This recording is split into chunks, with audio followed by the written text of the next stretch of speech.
Continuando a nossa luta para integrar esse sistema, vamos fazer agora a parte de criar uma nova receita, né? Utilizando essa rota post. Então, vamos lá no nosso front-end. Eu vou vir aqui na função de salvar receita e eu vou modificar isso aqui um pouquinho.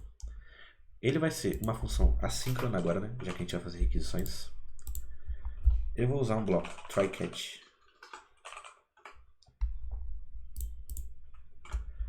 Dentro do try, eu vou copiar primeiro essa parte aqui. Na verdade, eu vou copiar isso tudo.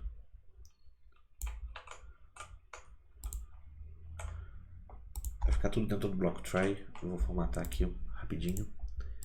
E agora, ao invés de eu fazer essa parte aqui que eu criava um novo objeto e gerava um ID e depois salvava as receitas novas, eu vou apagar isso daqui, porque eu não preciso mais gerar o ID. Quem vai gerar o nosso ID é o back-end. Então eu vou chamar só aqui const response. Vai ser um await, né? Vamos esperar a resposta de api.post. A rota para fazer o post a gente já viu, /recipes. E para passar os dados que vão nesse post é o segundo argumento aqui dessa função. Vocês podem ver aqui no popover do VS Code, ele já mostra que a segunda parte é o data. Então aqui a gente passa recipe data. E isso é o suficiente para a gente criar uma nova receita lá no banco de dados. Então, antes de fazer o outro passo aqui, eu vou mostrar para vocês o que acontece quando a gente faz só isso daqui, sem tratar a nossa resposta. Para a gente criar uma nova receita, vamos pegar uma receita de base. Eu abri aqui essa receita de macarrão alho e óleo. A primeira coisa que a gente vai fazer é colocar uma imagem, a imagem que a gente quer. Vou copiar essa imagem aqui e vou lá no nosso front-end, aqui em public, receitas, vou colar e vou renomear isso aqui para macarrão alho e óleo. Beleza. Agora a gente pode ir lá na nossa página de receitas e vamos criar uma nova receita. Qual que vai ser o nome? Macarrão alho e óleo. A categoria vai ser pratos principais. A descrição, vamos pegar uma descrição aqui, vamos ver se tem alguma coisa de descrição dessa receita. Aqui tá bom. A presença do alho douradinho dá um sabor único a esse prato. Vamos copiar essa parte aqui. Qual que vai ser o URL da imagem? Vai ser /receitas /macarrão alho e óleo.png. E por que a gente está passando o URL da imagem e a imagem está salva no nosso front-end? No nosso caso era para essa imagem estar salva no back-end, né? Mas isso ia dar um pouquinho mais de trabalho. Eu ia ter que passar para vocês como é que funciona a manipulação de arquivo. E não é o foco aqui trabalhar essas questões. Então vamos só tratar isso aqui como se fosse como se fosse o arquivo da imagem mesmo. E vamos continuar preenchendo. O tempo de preparo aqui vai ser 30 minutos. 30 minutos. O tempo de cozimento, vamos ver se tem algum lugar aqui.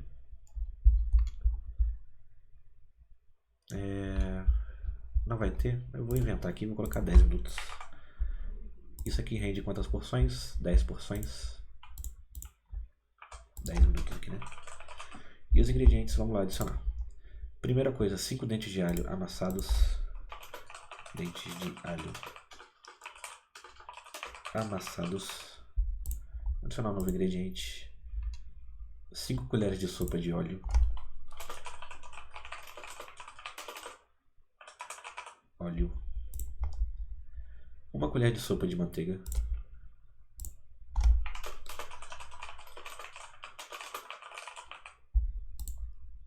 Sal a gosto.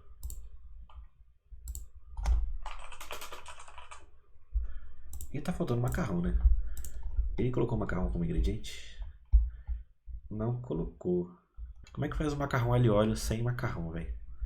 Tá bom, vamos lá. Vou colocar aqui é 300 gramas de macarrão. E temos as instruções. Instruções vamos copiar daqui mesmo. Primeira instrução: amasse bem o alho. Adiciona. Vamos colocar umas instruções aqui. Em uma frigideira. Feita em fogo médio. Acrescente a manteiga. E coloque sobre o macarrão imediatamente. Beleza. Tudo pronto. Agora vamos criar uma receita. Eu vou até abrir aqui o console para a gente ver a requisição sendo feita. Criar a receita. Tá aqui a requisição. Ela fez para URL api/recipes. Deixa eu fechar isso daqui. E mandou a nossa resposta de volta, né? Com o status 201. Tá em algum lugar aqui. Status aqui, ó, 201 created. Ele falou que retornou com sucesso. E ele já mostra aqui pra gente as informações que foram cadastradas lá no banco de dados. Lá no nosso banco de dados, eu vou vir aqui no nosso back-end. Vocês podem ver isso, data em recipes. Vocês podem ver que está até modificado. Aqui no final tem o ID4 com as nossas informações, né? O macarrão alho e óleo aqui que a gente fez, com a categoria, a descrição, as instruções, o ID, tudo direitinho nesse JSON aqui. Mas vocês podem ver que não mostrou na nossa página de receitas. E por que isso aconteceu? Vamos lá no nosso front-end. Vocês podem ver que eu fiz a requisição, mas eu não peguei a resposta e fiz alguma coisa com ela. Então o meu front-end ele não vai saber que teve uma requisição que foi feita e mudou o conteúdo da página de receitas. Então o que a gente tem que fazer aqui? A gente tem que dizer para o nosso front-end fazer uma nova requisição. No nosso caso aqui, a gente poderia só chamar a função fetchRecipe de novo, mas isso geraria uma nova requisição. E a gente tem uma maneira melhor de fazer isso, que é tratando o estado diretamente. Para tratar o estado diretamente, eu só faria o setRecipes aqui de novo, passaria a resposta para dentro dele e ele atualizaria. Mas antes de fazer isso, vocês podem ver que se eu vir aqui na minha página de receitas e der um refresh, quando ele fizer a requisição de novo, vai aparecer o macarrão que a gente preparou, que a gente cadastrou aqui, com as informações dele direitinho. Beleza? Então vamos lá fazer isso aqui atualizar em tempo real. Para atualizar em tempo real, a gente faz setRecipes. Eu vou pegar o valor anterior e vou fazer .prev e vou passar a nova receita. A nova receita eu vou salvar uma variável aqui, new recipe vai ser igual a response.data e aqui vai ser new recipe. Agora para a gente ver essa receita sendo mostrada em tempo real, eu vou lá no nosso Swagger e vou excluir aquela receita ali. Try it out. Vou digitar aqui o ID dele, que é 4, e vou executar. E ele mostrou pra gente 204, quer dizer que deu certo. Então vamos lá nas receitas agora, vou dar um refresh, e o nosso macarrão não está mais aqui. E agora eu vou adicionar o macarrão de novo, pra gente ver ele sendo mostrado em tempo real. Aqui nova receita, eu vou inserir os dados aqui e já volto. Dados inseridos, vamos criar a receita agora, e vocês vão ver ela aparecendo em tempo real ali. Viram? Prontinho. É assim que ele faz a atualização das receitas em tempo real. Agora vamos salvar isso aqui lá no GitHub. Git add. Git commit -m fit integração da criação de novas receitas. Agora para a rota de edição a gente tem essa parte aqui que já está pronta. Eu vou aproveitar esse updated recipe que ele vai receber do argumento. Eu vou só fazer aqui um const response que vai esperar o api.put, que vai ter como é que era? Vamos lá no Swagger para ver. A rota para fazer o put é a receita e o ID dela na string aqui direto. Então o que a gente vai fazer? Vamos usar aqui template literal, vai ser barra recipes, barra, e vamos usar o ID. O ID a gente pega de updatedRecipe.id. E os dados que a gente vai passar vai ser updatedRecipe. Beleza. E agora a gente vai pegar a resposta dele aqui para passar para atualização. Então aqui, ao invés de passar updatedRecipe, a gente vai passar o response.data. Pronto, isso deve ser o suficiente para atualizar e mostrar já em tempo real como é que tá. Vamos lá na nossa aplicação. Eu vou editar aqui o nosso bolo de chocolate. E a gente já pode ver que deu um errinho aqui. Ao invés de passar a string que era para receber de ingredientes, ele está passando um objeto. E ele não consegue tratar isso. Então está mostrando esse objet aqui. Vamos ver como é que a gente arruma isso daí antes de fazer a requisição. Para a gente arrumar isso daqui, vamos vir em libdata.ts. A gente não vai mais utilizar essa lista de receitas aqui. Então eu posso apagar tudo dela, que a gente vai utilizar só do back-end. E o problema que está dando lá é que a gente não está tratando direito. Então os nossos ingredientes e instruções, eles não são só um array de string. Eles são um array de um objeto. Assim, é um objeto que tem um campo escrito valor, que é uma string. E nossos ingredientes são uma string, um array disso. É a mesma coisa para as instruções. Então a tipagem correta da nossa receita é isso daqui. E aqui no nosso componente do modal de receitas, do modal de criar nova receita e de editar também, ele deu os erros por causa da tipagem. Então a gente vai arrumar, ao invés de passar isso daqui como sendo só o ingrediente, a gente passa ingredient.value. E aqui também é .value. E no submit a gente pode remover esse recipe data aqui. Não precisa mais dele. E é só a gente passar. Vou remover esse console aqui também. É só a gente passar, ao invés de recipe data, a gente passa o data em si, que recebe do argumento ali. E agora sim, se a gente for lá no navegador, for em receitas, e aqui em bolo de chocolate, ele está mostrando direito quais que são os valores. Então vamos modificar alguma coisa aqui. Vou modificar esse finalzinho aqui, vou recortar. E aqui a categoria vou trocar para doces. Beleza, vou salvar as alterações. Vocês podem ver que mudou os valores agora. E se eu recarregar a página, os valores continuam do mesmo jeito, eles não voltam igual estavam voltando, o que quer dizer que está tudo sendo persistido no banco de dados. Então agora que a gente fez a parte de edição, vamos salvar no GitHub, git add.git commit -m fit.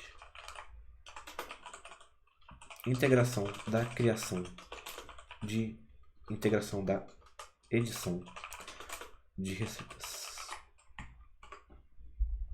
Antes de ir para a parte de deletar, eu esqueci de colocar o erro aqui, né? Então vamos fazer um console.erro. Erro ao. Vamos colocar uma mensagem personalizada aqui. Eu vou usar uma template string.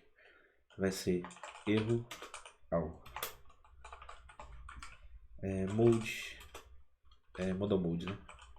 Modal mode é igual a create.